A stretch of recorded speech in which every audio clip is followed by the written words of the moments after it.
This is good to go. And looks like YouTube is good. Everybody's here. That's what I need. All are present and accounted for. Okay, so looking past you because I'm looking at, my people. So welcome back, guys. Justin R. Harris here. Thank you guys for tuning in to business scenarios and the solutions that we have for those scenarios based off of the Daily Drucker. Glad you guys are checking in for those who are staying faithful to it and actually applying it. If you're just watching it because I have this amazing beard, good for you. If you're not, you're actually watching it because you're looking to build on your skills, good for you. Either way, good for you. You know what I'm here for. I want to make sure, it's my passion, right, to pass on knowledge, right? So when it stays with you, it's no good, right? So you want to keep giving and we keep growing as people. We become sharper and sharper.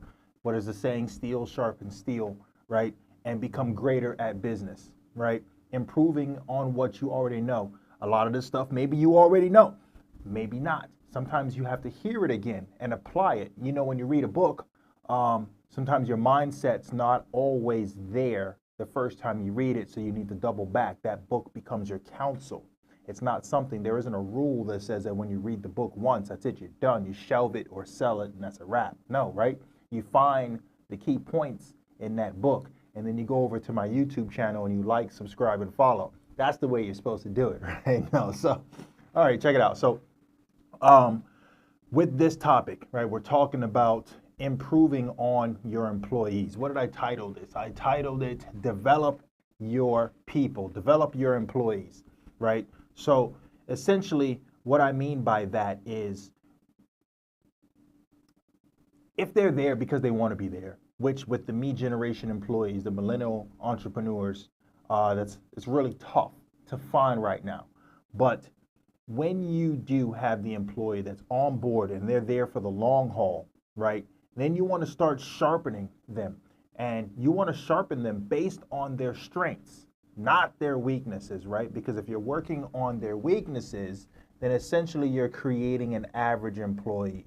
If they're weaker at something, but they're stronger at this, and this is the strength that you need inside your company, that's what you sharpen, right? So it only makes sense. So to go and take that into deeper perspective, an employee comes in and they already have certain manners and behaviorisms and so forth that makes that person who they are. That's not what you're adjusting. If you focus on that and you adjust that, you're changing the person, and that's going to be an uphill battle. There's no reason for that. You hire the person based on the people skills that they already currently have. Then you take their strengths based on their performance there within, and you improve on that. And like we spoke about in the previous episode, you want to build on their strengths and decide whether or not you need to provide them the right tools or the more advanced or next level tools or the education that is going to further push them into a successful business, right? Whether it is you as an entrepreneur, we always say this, or you as an executive or a group in your company, whatever it is, where you're the chief and they're the Indians, got to get it right. Exactly what I mean, right? So, he also talks about, I'm looking here at my notes, he says, you don't want to be narrow-sighted on the development of people, right? He says, one has to learn specific skills for a specific job, but the development is more than that. It has to be for career and for life, right? So we established that. You want to make sure that they are doing it for the purposes of the long haul, right? Otherwise, you're wasting your time, then you got to rehire again, and then you start that endless circle all over again. And that's kind of the nightmare of dealing with employees at one point in time, right? So you don't want to keep chasing that wheel, right?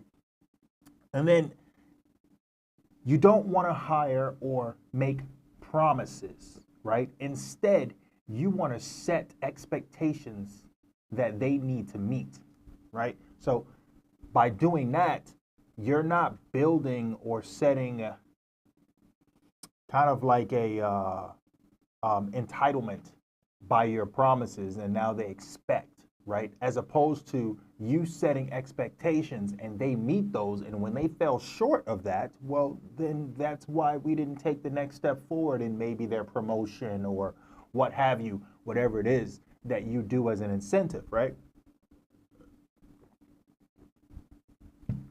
ultimately, at the end of that, you want to take that and use that as the structure of your performance evaluation or appraisal that we spoke of your employees, right? And he basically says, you want to have a sit down with this person, right? And you want to say, these are the things that you and I have committed ourselves to a year ago, 6 months ago, 3 months ago, whatever that evaluation period is. And you want to say, how have you done? And what have you done well? Right? So by doing that, we both agreed that based on these things, I would help you in this way, or I would do this, or I would do that, right? So you want to take that and then build on that. Because if they fail to meet those things, then you have something to continue working towards, right? And those are the steps moving forward. There it is in developing your people or your employees. There really isn't any other. It's keeping simple things simple, right? But it's knowing how to address each step all the way through. There it is, and that's the bottom line. It gets real simple. See you guys tomorrow.